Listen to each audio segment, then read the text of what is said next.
Sebelumnya, Assalamualaikum warahmatullahi wabarakatuh. Jumpa lagi di channel saya, Yudo Eka. Dan pada kesempatan kali ini kita akan melanjutkan pembelajaran kita mengenai computer vision. Nah, pada video kali ini saya akan coba membahas mengenai lanjutan dari modul 2 sebelumnya, yaitu mengenai pemrosesan citra. Kemudian pada modul ketiga ini kita akan melanjutkan dari modul 2 sebelumnya, yaitu jika modul 2 sebelumnya yaitu adalah pembentukan citra, pada modul 3 ini adalah pemrosesan citra.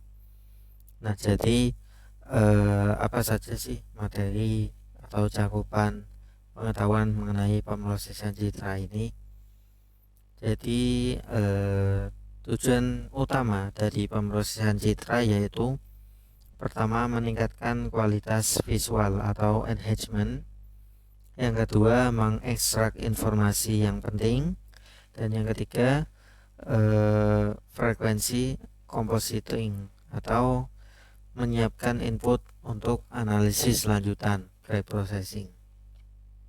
Nah, pada percobaan kali ini terdapat 20 percobaan, yang mana pada 20 percobaan tersebut akan membahas mengenai subbab mengenai pemrosesan citra ini. Seperti sekilas coba saya sebutkan, yaitu ada kontur untuk mendeteksi tepi dari foto atau video. Kemudian ada histogram equalization atau Glahe, ini untuk membuat video atau gambar menjadi lebih kontras. Ada juga gamma correction atau global thresholding. Di sini membuat gambarnya lebih seperti ini kurvanya. Dan sini ada thresholding. Ini membuat gambarnya bisa menjadi lebih terang dan tanpa ada bayangannya. Kemudian ada juga filter spasial konvolusi. Lalu juga ada smoothing atau mempertajam gambar, yang juga masuk dalam materi sharpening, mana ini untuk mempertajam gambar, dan juga deteksi tepi dasar menggunakan sobel. Lalu juga ada deteksi tepi lanjutan, yaitu Kenny dan Laplacian. Dan pada modul yang ketiga ini juga ada operasi morfologi dasar, seperti mengubah dari citra biner menjadi erosi dan dilasi. Kemudian kita juga melakukan ekstrak terhadap fitur-fitur morfologinya, dan juga ada transformasi Fourier, dan itu merupakan materi atau teori dasar yang akan kita coba praktekkan setelah ini. Jadi mungkin untuk memperjelas apa yang sudah saya jelaskan, saya akan coba mempraktekkan mengenai percobaan pertama. Di sini ada kontur. Namun sebelum kita lakukan percobaan, seperti biasa kita download gambarnya terlebih dahulu. Di sini ya.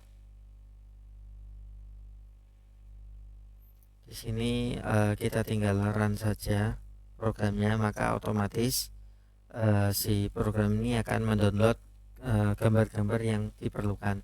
Nih, seperti misalnya kota, natur, dokumen, buah, dan sebagainya. Karena saya sudah mendownload, mungkin langsung saja ke percobaan yang pertama, yaitu deteksi kontur atau mendeteksi tepi dari gambar. Coba kita run.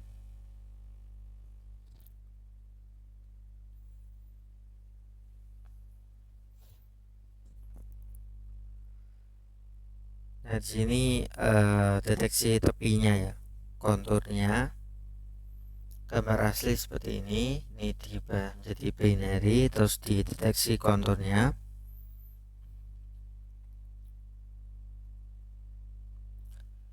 Lalu yang kedua, di sini ada variasi dari pendeteksian kontur.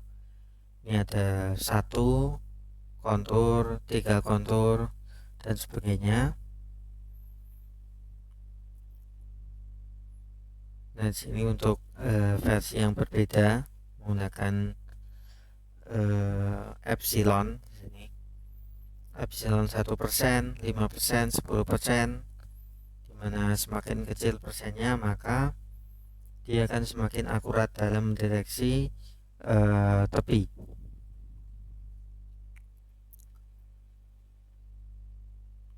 Kemudian sini ada properti kontur, nah, dimana di sini mendeteksi bentuk keseluruhan dari objeknya. Nah, sini terminalnya seperti ini.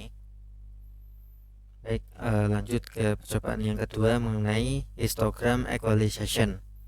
Ini digunakan untuk meningkatkan kontras gambar dengan meratakan distribusi intensitas pada piksel. Biasanya digunakan untuk gambar yang terlalu gelap ataupun sebaliknya, misal terlalu terang dan kontrasnya itu rendah. Baik, coba kita lakukan, kita run.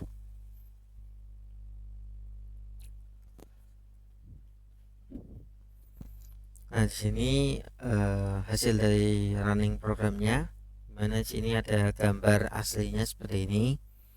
Lalu kita buat histogramnya, distribusi intensitas pikselnya seperti ini.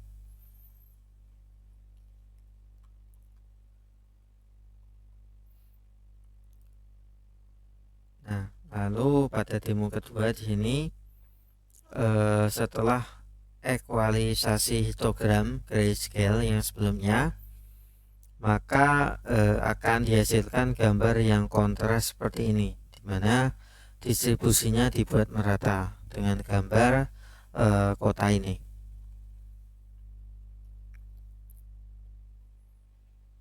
Lalu ada juga ekualisasi warna via channel L, mana ini bisa dilihat antara gambar asli dan gambar setelah diekualisasi lab L, dimana warnanya lebih terjaga dan kontrasnya lebih meningkat.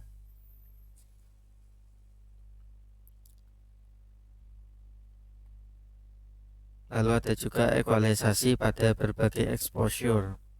Di sini ada beberapa exposure, misalnya terlalu terang, kemudian terlalu setelah EQ seperti ini, dan sini histogramnya terlalu gelap, normal, dan terlalu terang.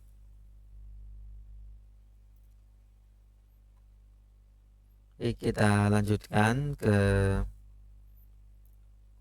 yang ketiga, yaitu mengenai Gelahe, di mana singkatan dari Gelahe itu merupakan Contrast Limited Adaptive Histogram Equalization, yaitu definisinya adalah pengembangan dari histogram equalization sebelumnya yang bekerja secara label pada tile-tile kecil gambar dan membatasi amplifikasi kontras, sehingga Gelahe ini untuk menghindari noise amplifikasi yang terjadi pada equalize haze.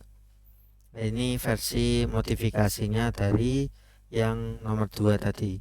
Coba kita run.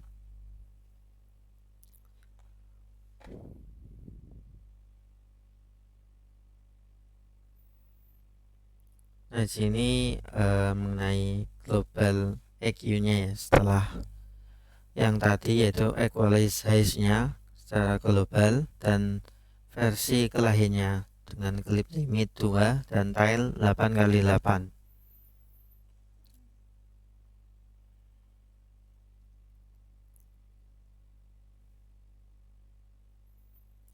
Lalu sini ada variasi clip limitnya dengan tile grid size-nya 8x8.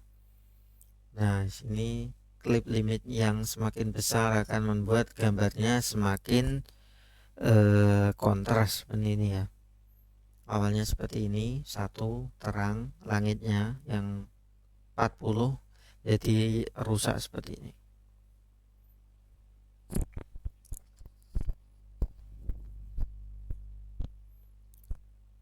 Ini juga demo ketiga, ada variasi tile grid size pada kelahi.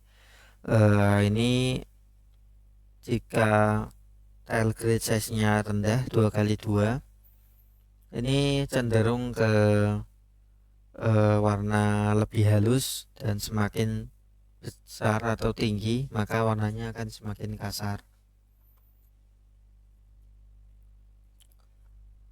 Ini via ruang warna lab, hasilnya seperti ini, lebih kasar sedikit dibandingkan aslinya ya. Baik, sudah selesai mengenai kelahi, kita lanjut ke yang keempat, mengenai segmentasi warna. Jadi ini menggunakan HSV dan InRank, dimana untuk fungsinya ini ada CV2 InRank ini, kemudian HSV masking, color based object detection.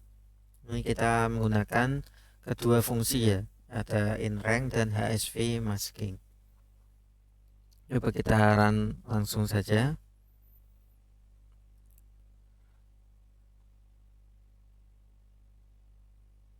Nah, di sini kita ditunjukkan spektrumnya terlebih dahulu.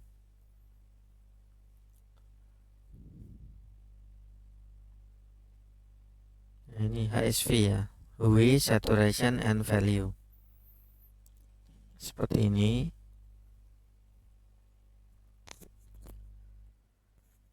Lalu ini ada masknya.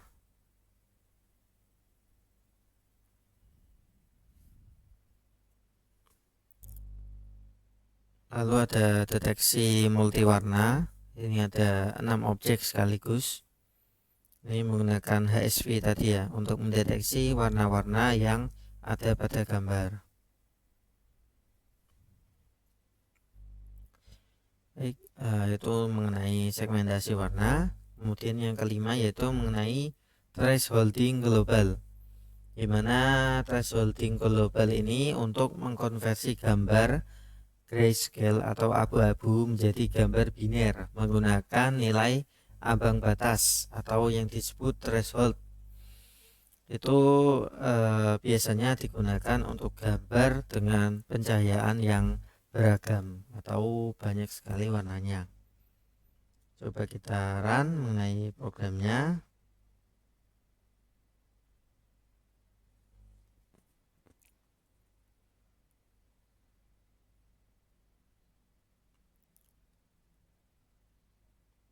Nah, di sini sudah tertampil.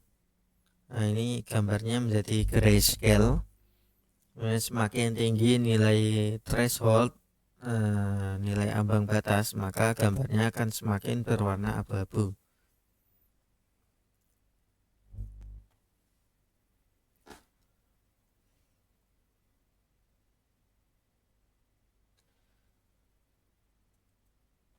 Nah, di sini demo yang kedua, menggunakan berbagai jenis threshold.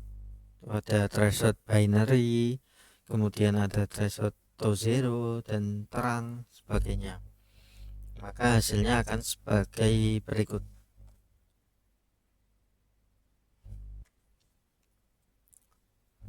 Lalu yang ketiga ada Otsu threshold. Ini nilai otomatis 139. Nah, ini nilai threshold Otsu yang biasa digunakan. Nah, gambarnya akan grayscale seperti ini.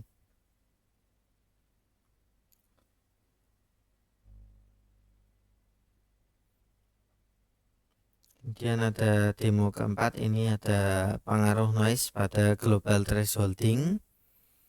Itu noise-nya dituliskan dengan gamma seperti ini.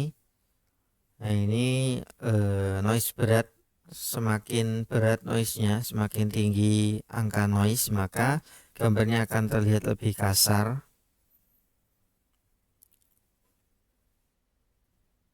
Baik, untuk thresholding versi global sudah saya lakukan. Selanjutnya yang nomor 6, thresholding Otsu triangle. Nah, di sini Otsu dan triangle itu menentukan threshold optimal secara otomatis, di mana Otsu itu untuk meminimalkan varians intrakelas, kemudian triangle itu untuk mencari garis dari puncak ke ujung histogram atau mencari jarak maksimalnya. Ini kita gunakan fungsi seperti CV2 threshold, trace binary, trace Otsu, trace triangle. Baik, coba kita run programnya.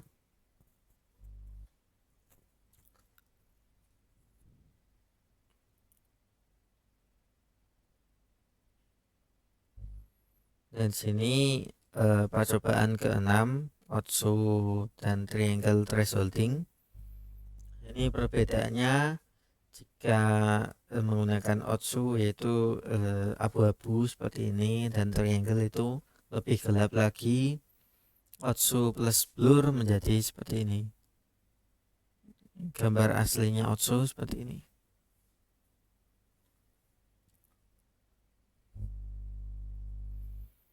Nah, oke, baik, kita lanjutkan ke nomor 7, yaitu mengenai adaptive thresholding, di mana adaptive thresholding sendiri itu untuk menghitung nilai threshold secara lokal untuk setiap pixel berdasarkan sekitarnya. Jadi metode ini jauh lebih efektif daripada sebelumnya yang nomor 5, yaitu global thresholding untuk gambar dengan pencahayaan yang tidak merata atau yang bervariasi warnanya. Baik, di sini kita gunakan fungsi CV2 adaptive threshold ya. Kita langsung saja run programnya.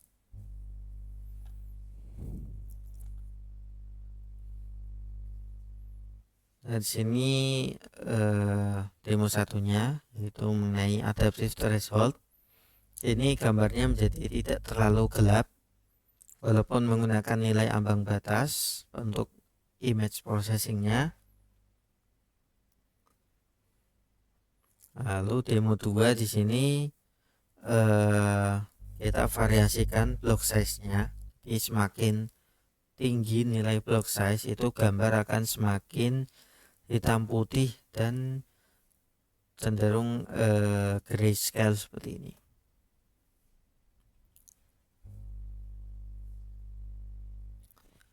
Lalu jika kita variasikan konstantasi Gaussian block size sama dengan 15, yaitu C-nya ini, semakin tinggi nilai C maka gambar akan semakin pudar seperti ini.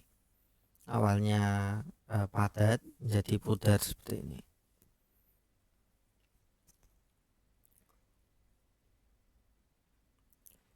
Lalu yang demo keempat itu perbandingan antara global melawan adaptive threshold. Nah, sini perbandingannya dimana hasil yang paling halus yaitu mengenai adaptive threshold ya, seperti ini.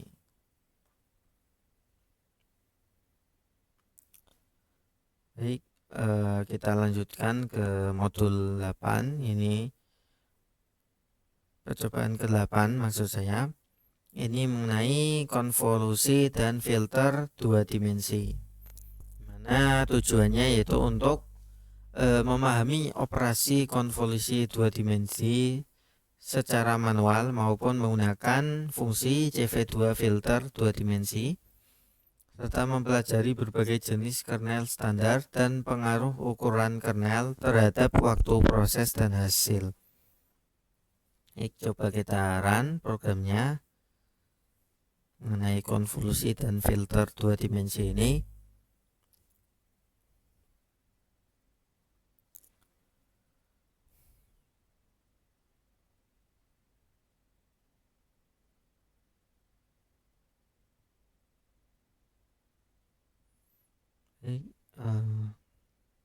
Ini hasilnya demo 1. Jika aslinya seperti ini, konvolusi manual 3x3 seperti ini, dan CV2 filter 2 dimensi seperti ini. Mungkin belum terlalu terlihat perbedaannya. Lalu yang demo kedua, ini variasi berbagai kernel standar. Ini sebagaimana berikut.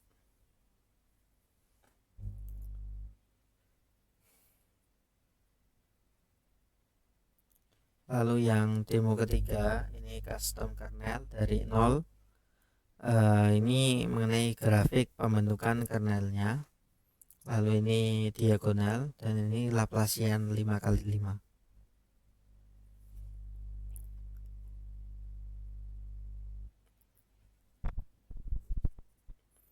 Dan sini pengaruh ukuran kernel terhadap waktu dan hasil. Dimana kernel semakin besar, maka hasilnya yaitu pemrosesnya akan semakin lama dan gambar akan menjadi semakin blur.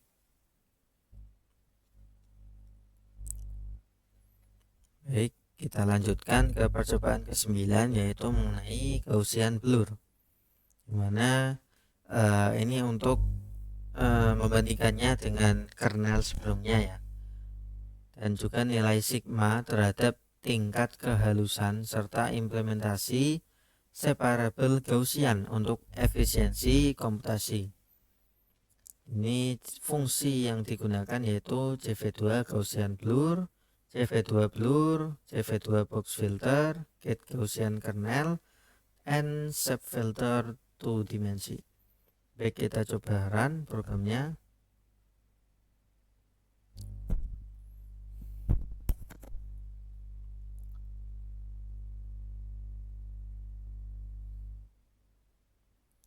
Dan di sini demo satunya Gaussian blur versus box filter. Sebagaimana berikut perbandingannya.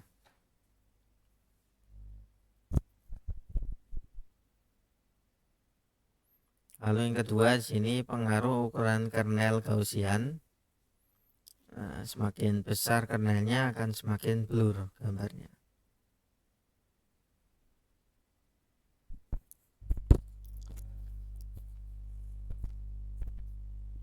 Lalu ada juga ini pengaruh nilai sigma pada Gaussian blur. Ini menggunakan sigma, semakin besar sigmanya, gambarnya akan semakin kontras sebagaimana berikut.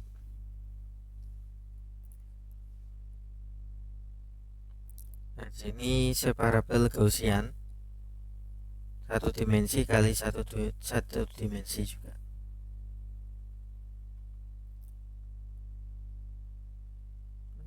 Selanjutnya percobaan ke-10 itu mengenai median filter dan bilateral filter. Mana ini untuk memahami perbedaan filter berbasis urutan atau median atau nilai tengah, dan filter yang mempertahankan tepi atau edge preserving menggunakan bilateral filter. Jadi ini untuk membandingkan efektivitas masing-masing terhadap jenis noise yang berbeda. Ini CV median blur, kemudian bilateral filter, itu yang kita gunakan. Baik, untuk hasilnya coba kita run median dan bilateral filter ini. Ini demo 1 mengenai median blur pada Saltpeper noise. Nah, di sini ya, gambarnya akan menjadi ada titik-titiknya seperti ini.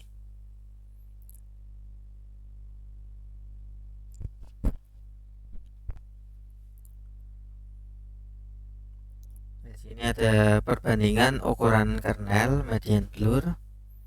Di sini median semakin tinggi, maka gambarnya akan semakin halus seperti ini, namun agak sedikit blur.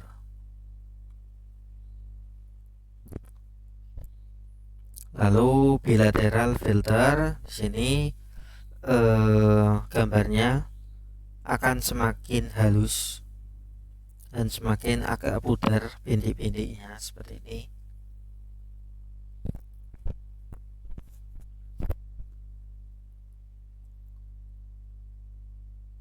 lalu ada perbandingannya antara Gaussian versus median versus bilateral, dapat dilihat pada gambar berikut ya. Nah, di sini ini merupakan error-errornya.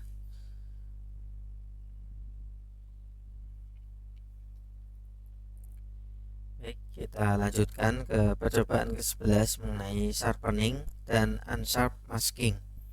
Jadi ini untuk memahami cara untuk kita mempertajam gambar menggunakan kernel sharpening, unsharp masking, dan Laplacian sharpening, yaitu cara kerjanya membandingkan efek berbagai kekuatan penajaman atau nilai alfa pada gambar. Ini fungsi yang kita gunakan bagaimana berikut. Lalu untuk hasilnya coba kita run programnya.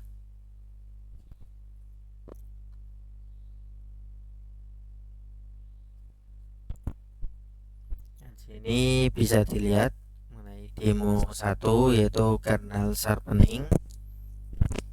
Dan sini semakin kita tinggikan maka gambarnya akan semakin tajam, semakin jelas seperti itu.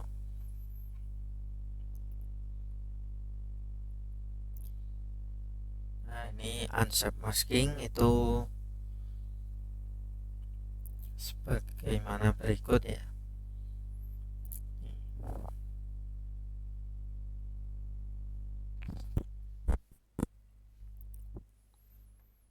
Kemudian ada Laplacian sharpening. Sini menggunakan transformasi Laplace. Ini gambarnya akan sebagaimana berikut.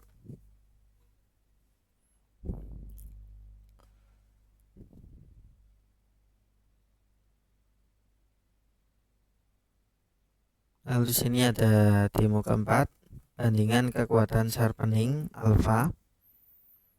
Ini alfanya kita variasikan, maka kekuatan sharpeningnya itu penajaman gambarnya akan semakin berjalan dengan lancar jika kita meninggikan alfanya. Nah, kita lanjut ke percobaan 12 mengenai deteksi tepi menggunakan metode Sobel. Sobel. Jadi ini filter Sobel ya yang kita gunakan, atau turunan pertama dalam arah X dan Y, yaitu menghitung magnitudo dan arah gradien serta membandingkan Sobel dengan scar dan berbagai ukuran kernel. Visualisasinya pada program ini menggunakan heat map dan quiver plot. Ini kita gunakan fungsi sebagaimana berikut ya. Ada Sobel, kemudian scar, cv_64f dan sebagainya. Untuk hasilnya coba kita run mengenai programnya ini, deteksi tepi Sobel. Nah, maka hasilnya akan sebagai berikut, yaitu demo pertama Sobel GX dan GY. Nah, ini GX itu tepi vertikal, GY tepi horizontalnya.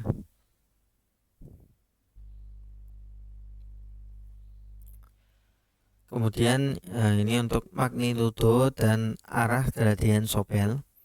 Nah, ini magnitudonya heatmapnya seperti ini. Arah gradiennya ditentukan oleh HSV atau Hue Saturation Value, itu mendeteksi warna-warnanya. Kemudian ada quiver arah dan magnitudonya sebagaimana berikut ini.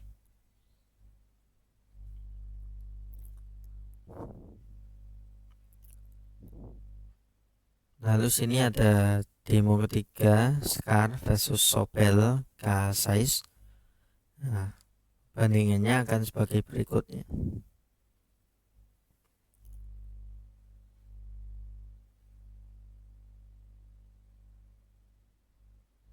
Dan sini ada grafik juga.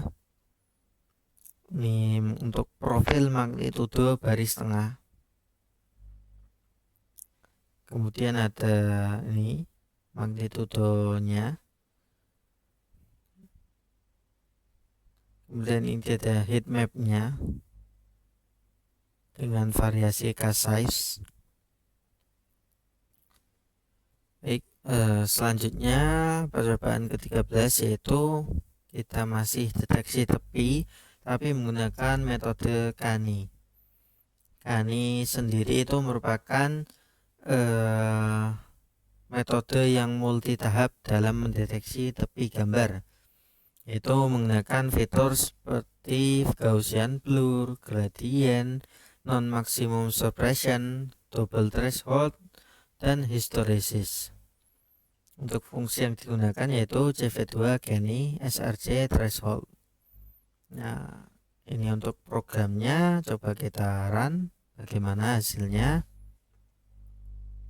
Mengenai tepi Kani ini, deteksi tepi menggunakan metode Kani. Dan sini dapat kita lihat perbandingannya. Ini menggunakan Kani ya, yaitu variasikan blurnya. Semakin tinggi blurnya, gambarnya akan semakin gelap, hanya tersisa seperti sketsanya saja. Ini untuk percobaan 13 ini ya, ringkasannya ada pada terminal. Seperti tadi itu Gaussian blur itu sebelum Kani mengurangi false, kemudian auto threshold itu untuk melakukan pembatasan berdasarkan median intensitas gambarnya. Coba kita lanjutkan ke percobaan ke-14, itu menggunakan metode Laplacian, yaitu deteksi tepi Laplacian. Atau Laplacian itu cara kerjanya adalah menggunakan turunan kedua untuk mendeteksi tepi. Jadi mendeteksi tepi di semua arah sekaligus, atau isotropik namanya, yaitu zero crossing pada Laplacian menandakan posisi tepinya. Untuk fungsinya yang kita gunakan yaitu CV2 Laplacian bagaimana berikut. Untuk hasil dari programnya coba kita run.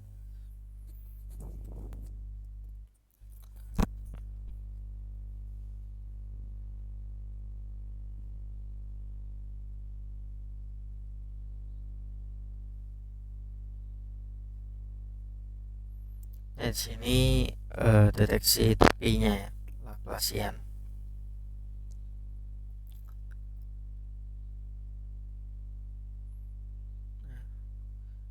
Sebagaimana berikut perbandingannya dengan variasi cast size. Nah, ini untuk ringkasan percobaannya ya. Ini menggunakan turunan kedua, atau digunakan untuk mendeteksi tepi di semua arah. Nah, baik, selanjutnya kita lanjutkan ke morfologi erosi dilasi. Ini digunakan untuk dasar erosi dan dilasi pada citra biner, yaitu mencakup erosi dan dilasi dengan dasar dari kernel 3x3 tadi, kemudian menjelaskan berbagai bentuk kernel, yaitu ada rect, elips, dan cross dengan ukuran 3, 5, dan 9. Kemudian pengaruh iterasi berganda, kemudian aplikasi nyatanya seperti erosi, hapus noise kecil, kemudian dilasi untuk menyambungkan bagian yang putus. Ini untuk programnya. Kemudian coba kita run.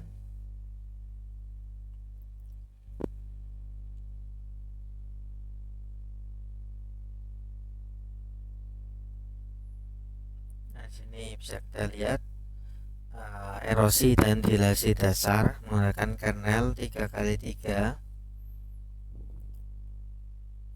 Kemudian yang kedua itu berbagai kernel shape dan ukurannya. Kita tunggu sebentar. Nah, sini bisa kita lihat berbagai bentuk kernel dan ukurannya.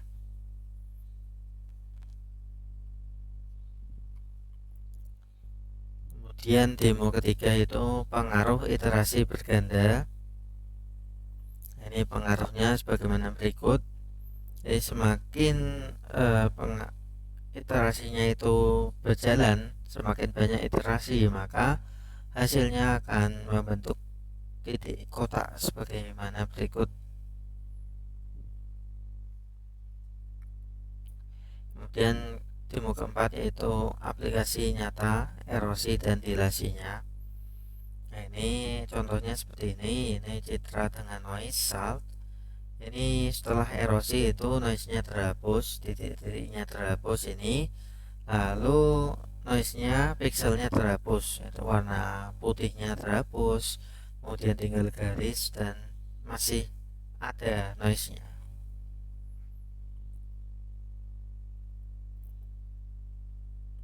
Baik, selanjutnya kita ke percobaan 16, yaitu operasi morfologi lanjut, yaitu lanjutan dari percobaan 15 tadi.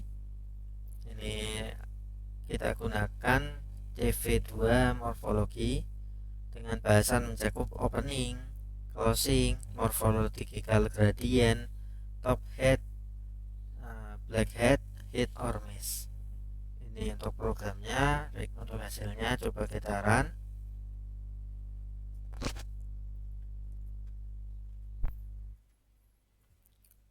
Yang pertama yaitu opening versus closing. Ini jika opening yaitu erosi dulu kemudian dilasi, kemudian jika closing yaitu dilasi dulu kemudian erosi. Kemudian yang kedua yaitu morphological gradient. Ini dilasi kurangi erosi sama dengan outline. Ini semakin tinggi 9x9 ini semakin tinggi pixelnya, maka garisnya akan semakin tebal. Kemudian demo ketiga yaitu top head dan black head.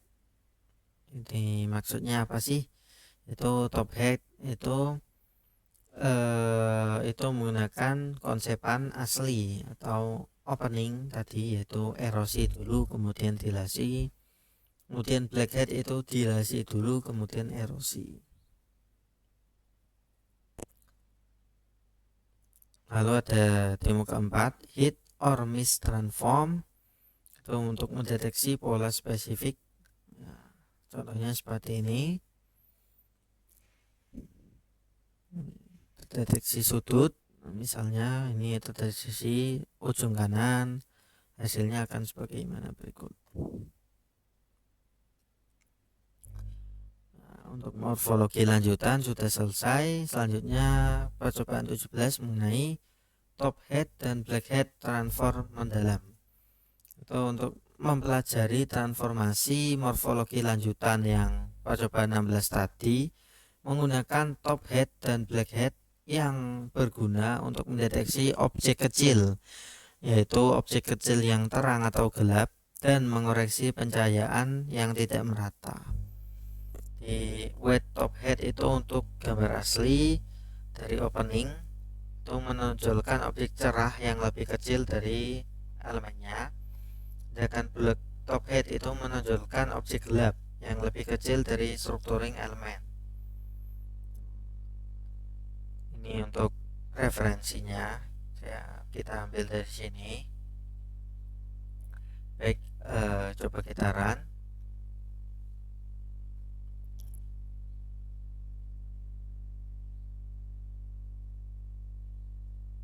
Nah, maka hasilnya akan sebagaimana berikut. Ini white top head transform sebagaimana berikut. Dia akan menonjolkan sisi putih-putihnya. Kemudian black top head itu dia akan menonjolkan sisi hitamnya.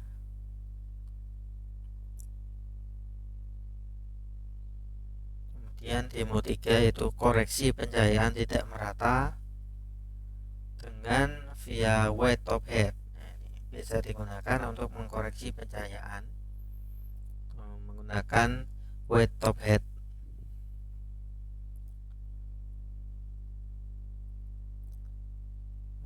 demo keempat ini pengaruh ukuran structuring elemen pada weight top head. Itu dengan SE lebih besar, maka hasilnya yaitu fitur yang lebih besar akan ikut tertangkap. Nah, ini SE nya kecil, tidak ada fitur besar yang tertangkap. SE nya 61 kali 61, maka akan terdapat fitur besar yang tertangkap. Baik, sudah selesai mengenai percobaan 17. Selanjutnya percobaan 18 mengenai transformasi Fourier dan analisis domain frekuensi. Ini untuk mempelajari discrete Fourier transform untuk menganalisis gambar dalam domain frekuensi, sehingga komponen frekuensinya rendah merepresentasikan area yang halus smooth. Sedangkan jika sebaliknya, misalkan frekuensinya itu tinggi, itu merepresentasikan gambarnya itu detail dan tepi. Di sini topik yang dibahas DFT dengan NumPy, filter frekuensi, DFT dengan OpenCV, dan sinyal sinusoidal sintetis. Oke, kita coba run programnya.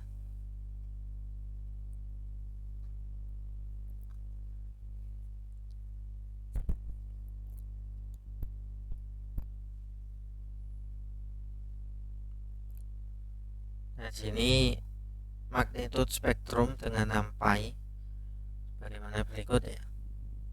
Menggunakan NumPy, lalu ada filter frekuensi, low pass, high pass, dan band pass demo kedua ini. Nah, hasilnya akan sebagai berikut ya. Perbandingannya akan sebagai berikut.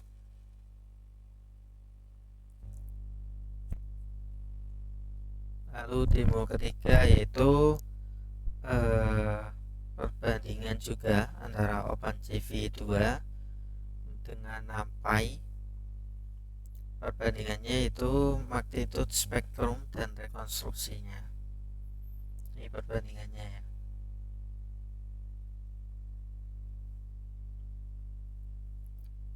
Kemudian yang keempat, demo keempat itu mengenai sinyal sinusoidal sintetis. Itu spike di magnitude spektrum atau setiap frekuensi kosinus menghasilkan dua spike simetris di spektrum. Nah, ini frekuensi kosinus akan menghasilkan dua spike. Misal ini ada berapa frekuensinya, ini ada dua spike, ini berarti ini kan ada 1, 2, 3, 4, 5. Maka setiap frekuensi atau menghasilkan dua spike. Berarti frekuensinya itu 2,5 Hz. Baik, kita lanjutkan ke percobaan 19, yaitu mengenai filter frekuensi. Jadi setelah gambar tadi diubah ke domain frekuensi dalam kurung DFT, jadi kita bisa melakukan filter menggunakan komponen frekuensi tertentu. Ada 3 jenis, yaitu low pass filter, high pass, dan band pass. Ini untuk contohnya, coba kita run saja langsung.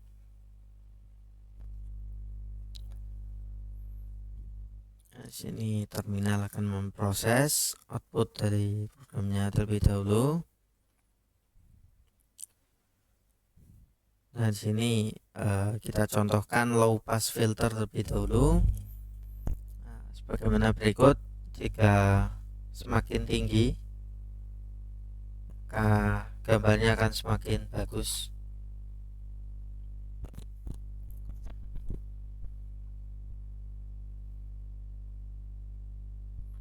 Oke, itu merupakan filter frekuensi. Belum selesai, masih ada high pass dan band pass. Ini high passnya ya, gambarnya akan semakin gelap seperti ini. Band pass juga sama. Ini untuk ringkasan percobaan 19 tadi, yaitu low pass filter itu meloloskan frekuensi rendah. Jadi hasilnya itu semakin tinggi filternya akan semakin blur atau smooth. high pass filter yaitu meloloskan frekuensi tinggi sehingga hasilnya yaitu mendeteksi tepi. Kemudian band pass filter itu meloloskan range frekuensi tertentu. Baik, kita lanjut ke percobaan terakhir yaitu mengenai analisis komponen terhubung atau connected component menggunakan fungsi connected component with stats, labeling, dan sebagainya sebagai berikut. Nah, untuk programnya coba kita run.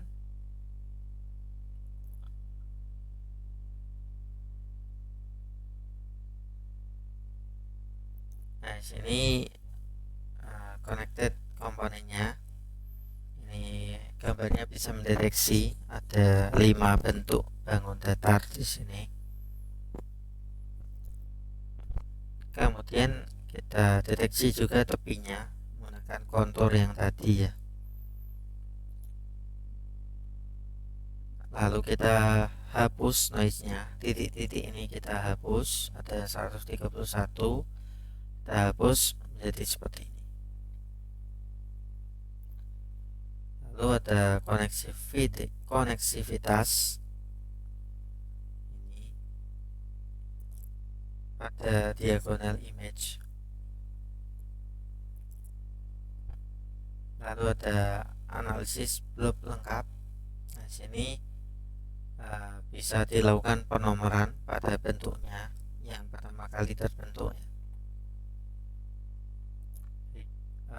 Baik, ini percobaannya telah selesai. Dari ke-20 percobaan mengenai pemrosesan citra. Untuk selanjutnya saya akan coba jelaskan aplikasi atau modifikasi tugas dalam bentuk project yang kelompok kami buat dalam merepresentasikan materi yang telah diberikan mengenai pemrosesan citra ini. Jadi project yang kita buat yaitu judulnya adalah sebagai berikut. Ini integrasi pipeline secara real time menggunakan deteksi kamera ya. Jadi teknik ini kita susun menggunakan beberapa fitur yang tadi telah dibahas, seperti ada 6 fitur yang kami gunakan. Sini ada Glahe untuk peningkatan kontras, HSV segmentasi warna, kemudian morfologi untuk pembersihan dan pemisahan, connected component untuk identifikasi dan analisis, edge detection itu mendeteksi tepi, dan kontur analisis yaitu analisis properti geometri kontur. Di sini kita gunakan ini ya, HAR cascade untuk mendeteksi wajah pada kamera laptop kita nantinya. Secara real time processingnya dari webcam dan bisa menampilkan statistik pada displaynya. Juga pada keyboard kita bisa setting kontrolnya sebagai berikut ya, yaitu key untuk escape, F itu mendeteksi wajah, C mendeteksi color segmentation, bisa di on kan atau di off kan.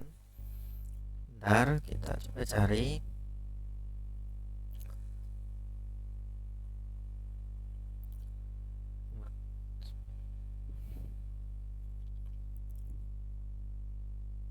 Dan sini kemudian E untuk deteksi tepi, D debug info. Kemudian fitur yang utamanya yaitu kita juga bisa melakukan perbandingan antara 6 panel sekaligus dari ke-6 teknik yang telah kita integrasikan pada program yang kita buat. Lalu dengan mengeklik S kita bisa menyimpan frame hasilnya. Nanti frame hasilnya itu ada pada output di sini dan pada real time ini. Baik, coba kita langsung run saja project yang telah kita buat di sini, tugas integrasi pipeline real time.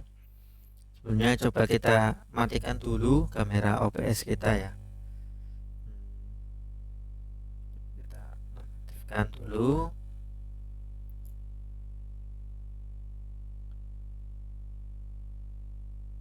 Nah, coba ini kita run programnya ya.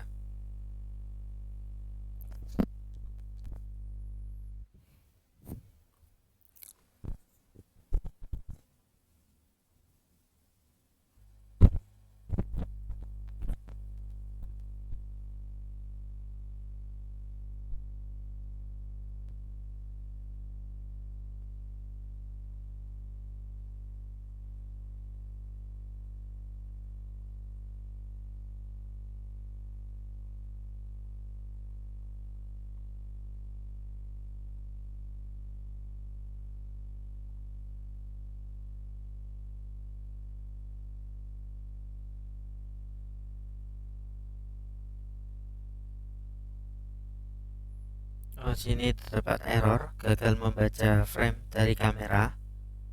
Sepertinya karena bertabrakan dengan kamera dari OBS.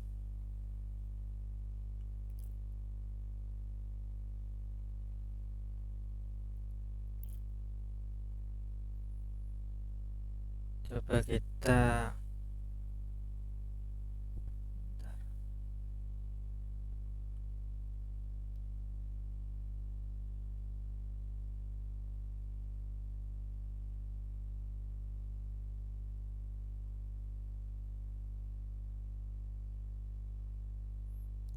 sudah hapus. Coba kita ulangi, kita run dulu.